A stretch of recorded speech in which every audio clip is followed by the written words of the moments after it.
Hi, Key Fitness team. My name is Coach D, and welcome to our Fitness Corner. This month, the topic that we want to talk to you guys about is your posture sitting at your desk, because we do get a lot of questions and a lot of people telling us how your low back hurts, or you're worried about your upper neck and shoulders. So let's talk about why that's happening to you, and then how can you prevent it? And then if you already have it going on, how can we fix it, reverse it, and then prevent it from continuing on?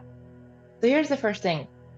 Guys, when we sit, a lot of the times what happens is that we crunch in and then shoulders roll forward. So from the side view, a lot of times your posture will end up looking like this as you're reaching forward. Yes.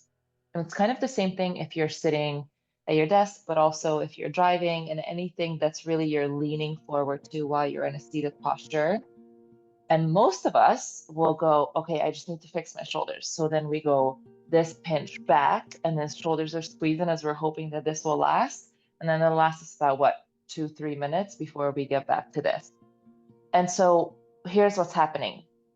This noggin of yours has a weight to it. And depending on your gender and size, it weighs anywhere from 12 to 16 pounds. If you're sitting and your head moves forward 1 inch, with gravity coming down, now your head weighs 32 pounds. If your head moves forward 2 inches and with gravity still coming down, now my head weighs about 42 pounds. That's average. Now think about it like this. The muscles that are around your neck and then in the back of your shoulders, they're about the size of your bicep muscles right here. Could your bicep hold up 32 to 42 pounds for 8 to 12 hours is about how long you're sitting? No, that guy would get so tired and then eventually would just want to give.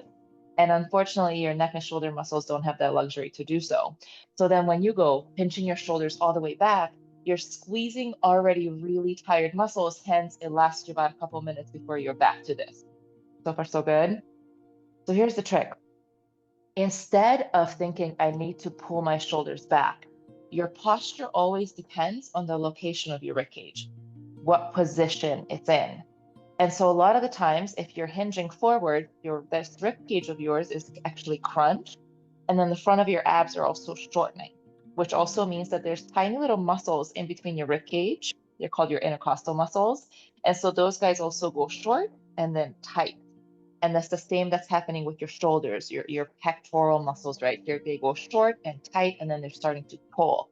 So it's not that your shoulders are not strong enough, but everything in the front is getting really tight.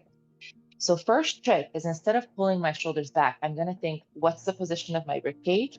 And then simply think to align that guy right over my tailbone. I'm not squeezing my shoulders back. There's nothing that's tightening behind me. It's actually lengthening up my rib cage. So it's just lifting from the front up.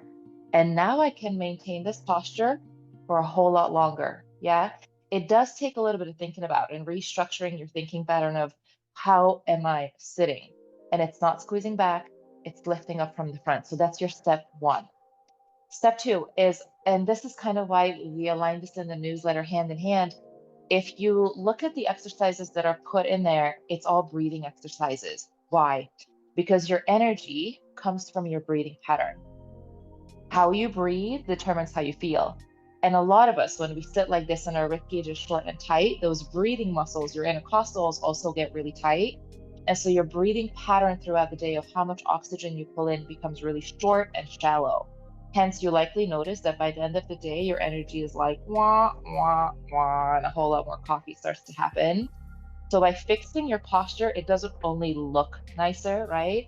But you're also enabling your body to take bigger and much richer breaths, which then will help you with making more energy, breathing more efficiently, not getting so tired or brain foggy towards the end of the day, or not getting so frustrated. It helps very much with stress reduction because the higher your oxygen, the lower your cortisol. I'll leave that for a whole other day. Yeah. So step one, lengthening your rib cage and then being able to breathe more, not squeezing back. Now, if you have been sitting like this for 12 hours a day, for a week, for a month, or however long years that you have worked or even went to school in a seated position, because we're kind of restrained to that, your work is creating stretching and opening, lengthening postures for the entire front line of your body. I'm going to save that video for another time. But also, if you are struggling with this, I'd really like for you to reach out to me directly. The best way to get a hold of me is on Teams. Yeah. Um, or come to classes. The yoga classes are fantastic. I have them virtually.